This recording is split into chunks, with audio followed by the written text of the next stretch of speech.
بسم اللہ الرحمن الرحیم۔ میرے اسلامی بہنوں اور بھائیوں، السلام علیکم ورحمۃ اللہ وبرکاتہ۔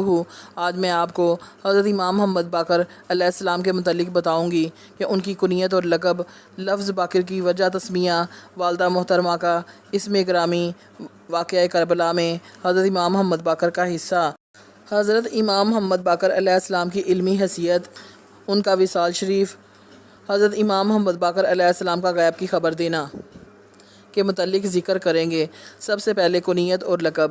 حضرت محمد بن علی بن حسین علیہ السلام 12 اماموں میں سے 5ویں امام ہیں۔ آپ علیہ السلام کی کنیت ابو جعفر اور لقب باقر ہے۔ لفظ باقر کی وجہ تسمیہ۔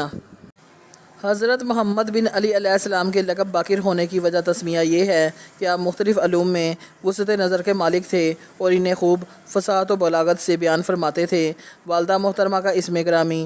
آپ کی والدہ محترمہ کا اسم گرامی فاطمہ علیہ السلام تھا، جو حضرت حسن علیہ السلام بن علی علیہ السلام کی صاحبزادی تھیں۔ ولادت باسعادت۔ آپ کی مدینہ طیبہ میں 3 صفر بروز جمعۃ المبارک 57 ہجری کو ولادت ہوئی، یعنی حضرت امام عالی مقام حسین علیہ السلام کی شہادت سے 3 سال قبل۔ واقعہ کربلا میں امام محمد باقر علیہ السلام کا حصہ۔ آپ علیہ السلام کی عمر ابھی 2.5 سال کی تھی کہ آپ علیہ السلام کو حضرت امام حسین علیہ السلام کے ہمراہ وطن عزیز مدینہ منورہ چھوڑنا پڑا، پھر مدینہ سے مکہ اور وہاں سے کربلا تک کی صعوبتیں سفر برداشت کرنا پڑیں۔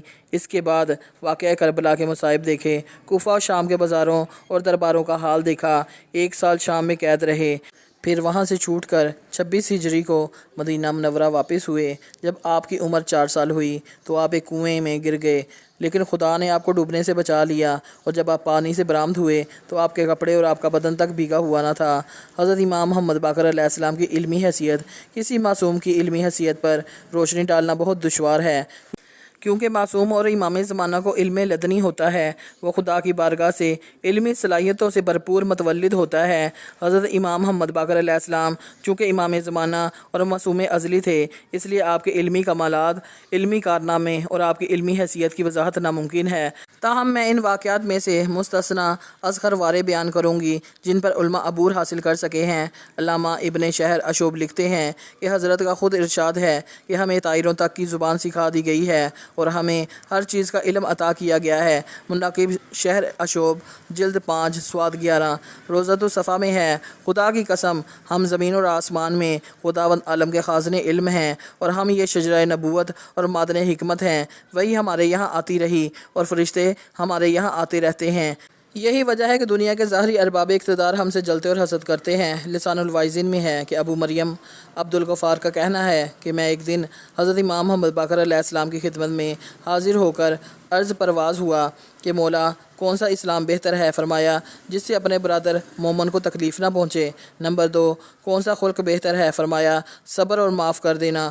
نمبر 3 کون سا مومن کامل ہے؟ فرمایا جس کے اخلاق بہتر ہوں۔ نمبر 4 کون سا جہاد بہتر ہے؟ فرمایا جس میں اپنا خون بہہ جائے۔ نمبر 5 کون سی نماز بہتر ہے؟ فرمایا جس کا قنوت طویل ہو۔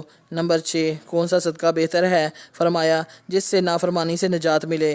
نمبر 7 بادشاہان دنیا کے پاس جانے میں آپ کی کیا رائے ہے؟ فرمایا میں اچھا نہیں سمجھتا۔ پوچھا کیوں؟ فرمایا اس لیے کہ بادشاہوں کے پاس کی آمد و رفت سے 3 باتیں پیدا ہوتی ہیں۔ نمبر 1 محبت دنیا، نمبر 2 فرموشی مرگ، نمبر 3 قلت رضائے خدا۔ پوچھا پھر میں نہ جاؤں؟ فرمایا میں طلب دنیا سے منع نہیں کرتا، البتہ طلب معاصی سے روکتا ہوں۔ علامہ طبرسی لکھتے ہیں کہ یہ مسلمہ حقیقت ہے اور اس کی شہرت عامہ ہے کہ آپ علم و زہد اور شرف میں ساری دنیا سے فوقیت لے گئے ہیں۔ آپ سے علم القرآن، علم الاثار، علم السنن اور ہر قسم کے علوم، حکم، آداب وغیرہ کے مظاہرہ میں کوئی نہیں ہوا۔ بڑے بڑے صحابہ اور نمایاں تابعین اور عظیم القدر فقہا آپ کے سامنے زانوِ ادب طے کرتے رہے۔ عارفوں کے قلوب میں آپ کے آثار راسخ اور گہرے نشانات نمایاں ہو گئے تھے، جن کے بیان کرنے سے وصف کرنے والوں کی زبانیں گونگی اور عاجز و ماندہ ہیں۔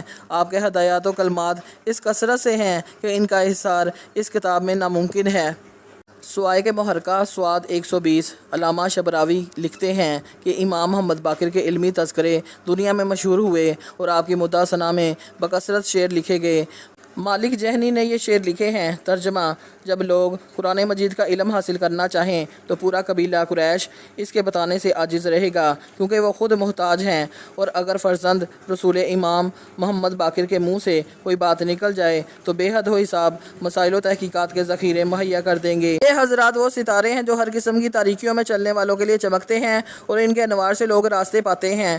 علامہ ابن شہر اشوب کا بیان ہے کہ صرف ایک راوی محمد بن مسلم نے آپ سے 30,000 حدیثیں روایت کی ہیں۔ سلسلہ مناقب جلد 5 سواد 11۔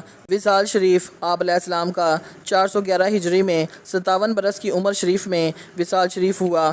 آپ علیہ السلام کی قبر شریف جنت البقیع میں اپنے والد گرامی قدر کی قبر شریف کے قریب ہے۔ آپ علیہ السلام نے خود بیان فرمایا ہے کہ میں نے حضرت جابر بن عبداللہ رضی اللہ تعالیٰ عنہ کو اس وقت آ کر سلام کیا جبکہ ان کی آنکھوں کی بینائی ختم ہو چکی تھی۔ انہوں نے میرے سلام کا جواب دیا اور پھر دریافت کیا کہ آپ کون ہیں؟ میں نے کہا کہ میں محمد بن علی بن حسین ہوں۔ حضرت جابر رضی اللہ تعالیٰ عنہ نے کہا میرے بیٹے میرے قریب آؤ۔ میں قریب آیا تو انہوں نے میرے ہاتھ چومے اور پاؤں چومنے کی آرزو کی۔ میں دور جا کر کھڑا ہو گیا تو انہوں نے فرمایا خواجہ کونین صلی اللہ علیہ وسلم نے تمہیں سلام بھیجا ہے۔ میں نے کہا آپ پر بھی صلاۃ و سلام ہو اور اللہ کی رحمت و برکت ہو۔ پھر میں نے دریافت کیا کہ اے جابر یہ سب کچھ کیوں کر ہوا ہے؟ حضرت جابر رضی اللہ تعالیٰ عنہ نے کہا ایک روز میں خواجہ کونین صلی اللہ علیہ وسلم کے پاس تھا تو آپ صلی اللہ علیہ وسلم نے مجھے فرمایا کہ اے جابر شاید تمہاری ملاقات میرے فرزند سے ہو جسے محمد بن علی بن حسین علیہ السلام کہتے ہیں۔ اللہ تعالیٰ اسے انوار و حکم عطا کرے گا تو تم اسے میرا سلام پہنچا دینا۔ حضرت امام باقر علیہ السلام کا غیب کی خبر دینا۔ ایک معتبر راوی نے روایت کیا کہ ہم حضرت امام باقر علیہ السلام کے ساتھ حشام بن ملک کے مکان کے قریب سے اس وقت گزرے جب اس کی بنیاد رکھ رہا تھا تو آپ علیہ السلام نے فرمایا قسم بخدا یہ مکان نیست و نابود ہو جائے گا اور لوگ اس کا گارا تک اٹھا کر لے جائیں گے۔ یہ پتھر جس سے اس کی بنیاد رکھی گئی ہے کھنڈرات بن جائیں گے۔ راوی کہتا ہے کہ مجھے آپ کی اس بات سے تعجب ہوا کہ حشام کے مکان کو کون نیست و نابود کرے گا۔ جب حشام وفات پا گیا تو ولید بن حشام کے کہنے پر اسے گرا دیا گیا تو تمام پتھریلی بنیاد کو اکھاڑ دیا گیا۔ یہ سب کچھ اپنی آنکھوں سے دیکھا ہے۔